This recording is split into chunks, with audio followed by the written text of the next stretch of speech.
cake with chocolate surprises inside.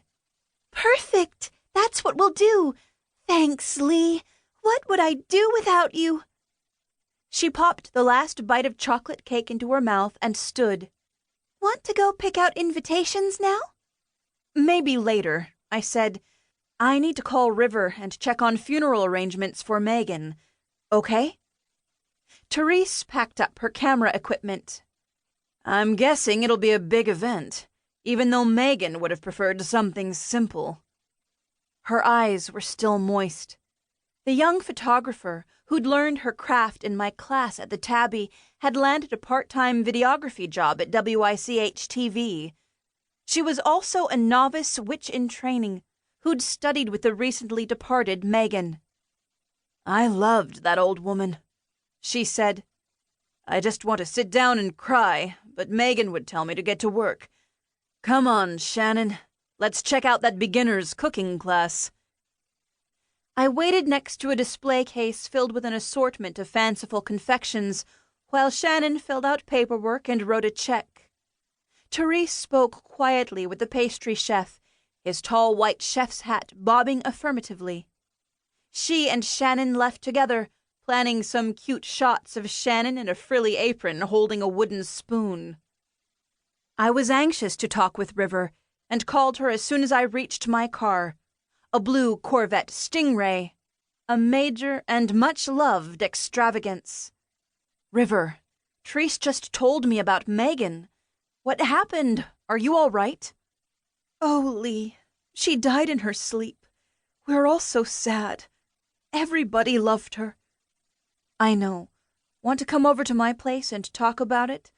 There's nobody home but Orion and me. Aunt Ibby's training staff at the library, and Pete's working a double shift. I'll leave the downstairs door unlocked for you. My aunt is a semi-retired reference librarian. She's 60-something and doesn't look, act, or sound it. My police detective boyfriend, Pete Mondello, knew Megan too. She'd actually helped him solve a tricky case a couple of years back. They'd both be sorry to hear the news. Orion, our big yellow-striped cat, had come to live with Aunt Ibby and me after Ariel Constellation, his previous owner, as if anyone can own a cat, had been murdered. Ariel was a witch too, and some say Orion was her familiar. In Salem, a witch's familiar is to be respected, and sometimes even feared. River agreed to join me in my third-floor apartment in the house on Winter Street. She's the late-night host on WICH-TV, the local cable channel. Her wildly popular phone-in show is Tarot Time with River North, where she reads the tarot cards for callers in between scary old movies. I once hosted a phone-in psychic show called Nightshades in the same time slot on that same station.